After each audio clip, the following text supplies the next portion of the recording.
Imagine waking up every morning feeling free, without the heavy weight of fear holding you back.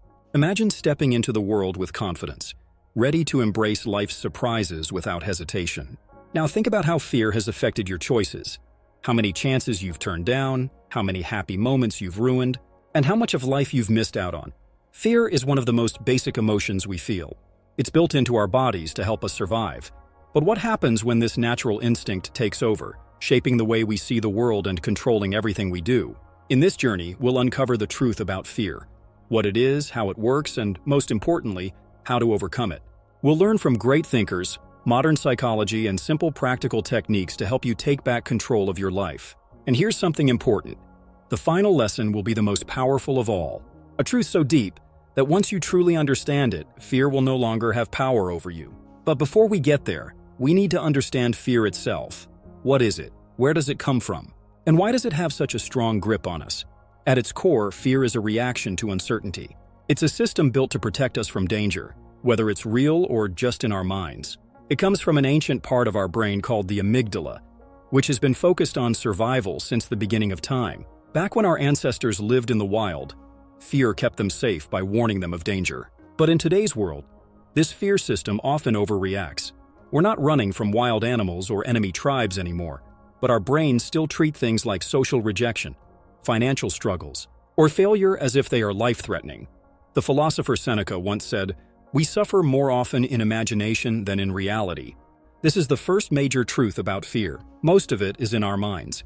It's not the actual situation that scares us, but our thoughts about what might happen. Think about the last time you felt afraid. Maybe it was speaking in front of others, making a tough decision, or stepping into the unknown. Psychologists call this catastrophizing, expecting the worst possible outcome, even when there's little proof it will happen.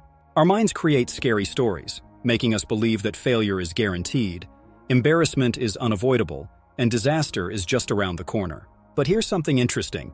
Fear itself is often worse than what we're afraid of. The fear of failing is usually more painful than actually failing. The fear of rejection hurts more than being rejected. Even the fear of death is often more paralyzing than death itself. So how do we break free from this cycle? How do we stop letting fear control our lives? The first step is awareness. To weaken fear, you have to notice when it's taking over. Start paying attention to your thoughts. Catch yourself when you're imagining the worst. Ask yourself, is this fear based on reality, or am I making it up in my head? The second step is changing how you see fear. Instead of treating it like an enemy, see it as a teacher. Every fear has a lesson to offer. Fear of failure teaches you to be strong. Fear of rejection teaches you to value yourself. Fear of the unknown teaches you to be brave. The difference between people who are controlled by fear and those who overcome it is not that they don't feel fear, it's how they respond to it. The famous psychologist Carl Jung once said, "What you resist persists." The more you try to push fear away, the stronger it becomes. But when you acknowledge it, face it, and accept it, it starts to lose its power. And here's something fascinating. Fear and excitement are almost the same feeling. When we're scared, our heart beats fast, our hands sweat, and our breathing gets quicker. But the same thing happens when we're excited. The only difference is how we interpret it. So instead of saying, "I'm terrified," try saying, "I'm excited." This small shift in thinking can change everything.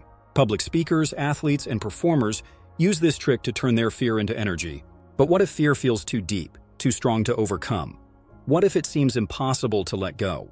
Then the most powerful way to beat fear is by facing it. Every time you avoid something because of fear, you give that fear more control. But every time you confront it, you weaken it. Psychologists call this exposure therapy. Slowly facing your fears in small, manageable steps. If you're scared of public speaking, start by talking in small groups. If you're afraid of social situations, begin with short conversations. If you fear failure, take small risks. Each time you face fear, it shrinks. Your brain learns, "I survived, it wasn't so bad." Over time, what once seemed terrifying becomes normal and even easy.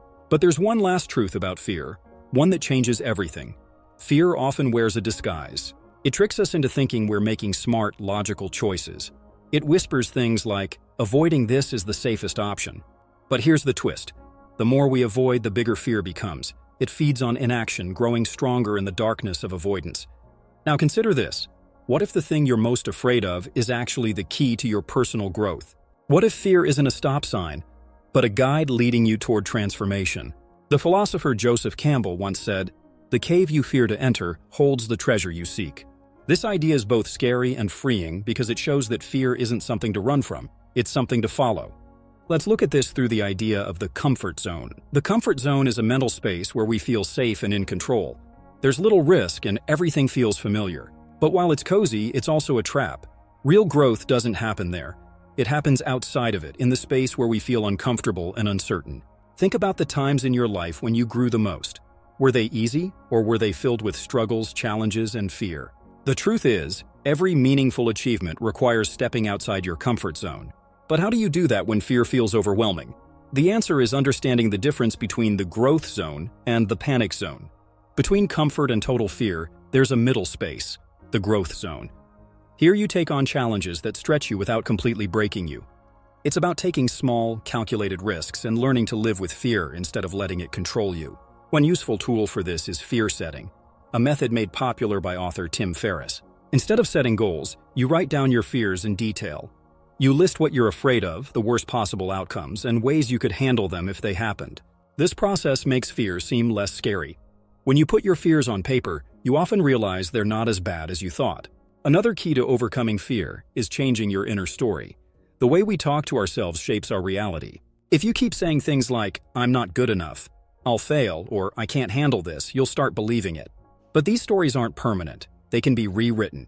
Cognitive behavioral therapy, CBT, a proven psychological method, teaches that our thoughts affect our emotions, which then shape our actions. By identifying and challenging negative thoughts, we can change how we feel and behave.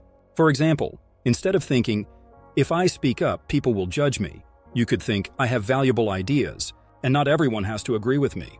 This small change in thinking can have a huge impact. Over time, as you practice changing fearful thoughts, they lose their power. Now let's talk about one more powerful tool against fear: community. Fear grows when we keep it to ourselves. When we hide our fears, they get stronger.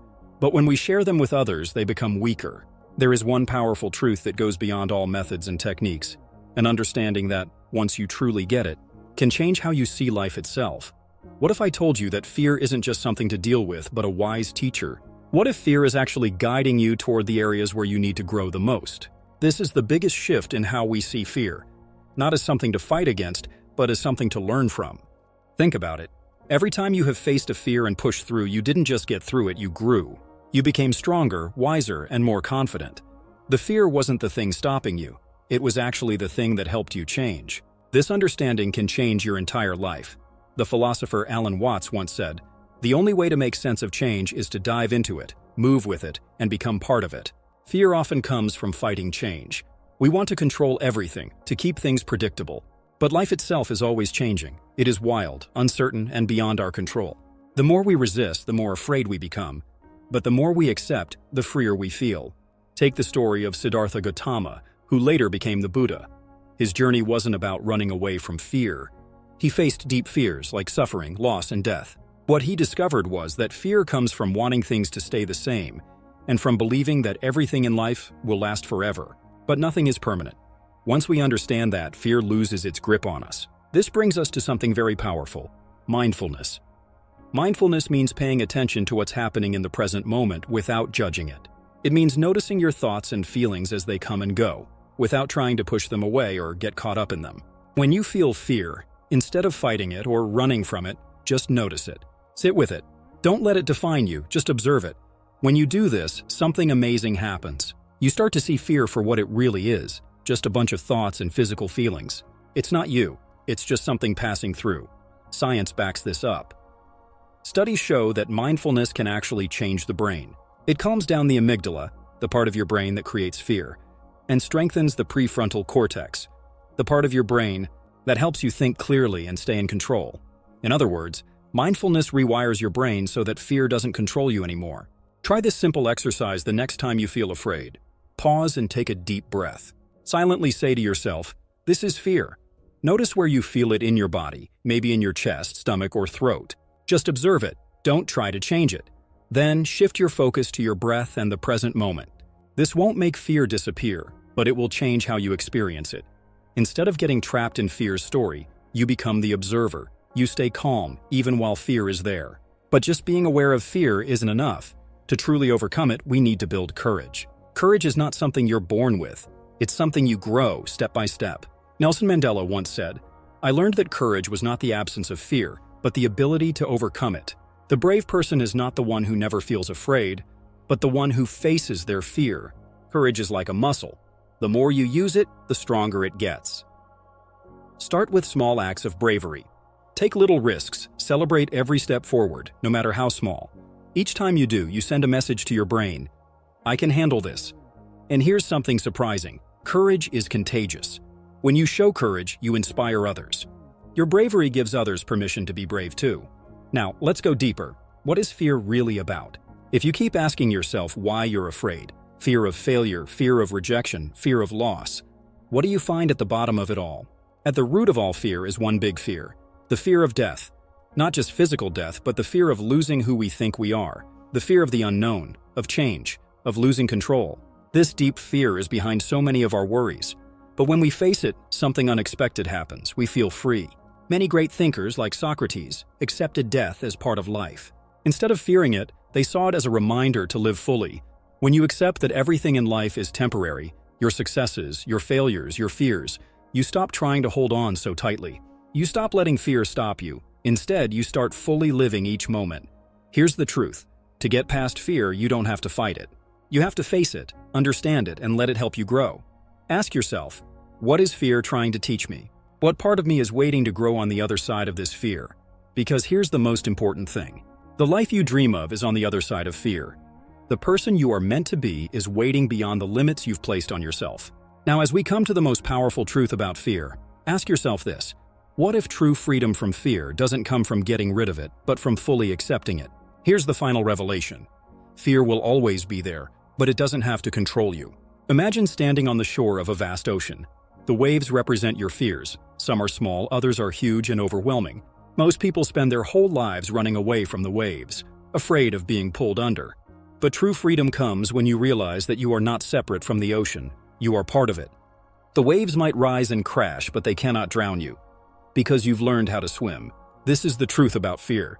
It's not an outside enemy you have to fight. It's something inside you, powerful, raw, and if used right, life-changing. The poet Rumi once wrote, "Don't move the way fear makes you move. Move the way love makes you move." This isn't just a nice idea, it's a deep truth.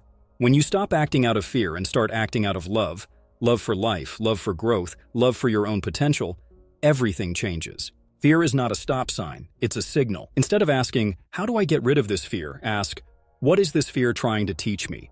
Maybe it's showing you a dream you've ignored, a truth you've avoided, or a part of yourself you haven't accepted yet. Look at Malala Yousafzai. She faced incredible fear in her fight for education. She didn't get rid of fear, she turned it into courage. She once said, "I told myself, Malala, you have already faced death. This is your second life. Don't be afraid. If you are afraid, you can't move forward." Her story isn't just about bravery, it's about turning fear into power. Now let's put all this wisdom into action. Acknowledge your fear without judging it. Instead of saying, "I am afraid," say, "I notice that fear is here." Breathe through it. Deep breaths calm your nervous system. Reframe your thoughts. Challenge negative beliefs. Take action, even if it's small.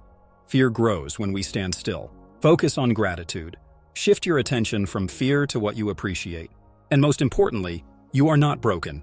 Fear means you are alive. It means you are growing.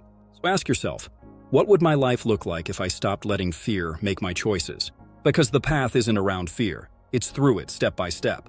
So now I ask you, if not now, when? If not you, who? Go live boldly.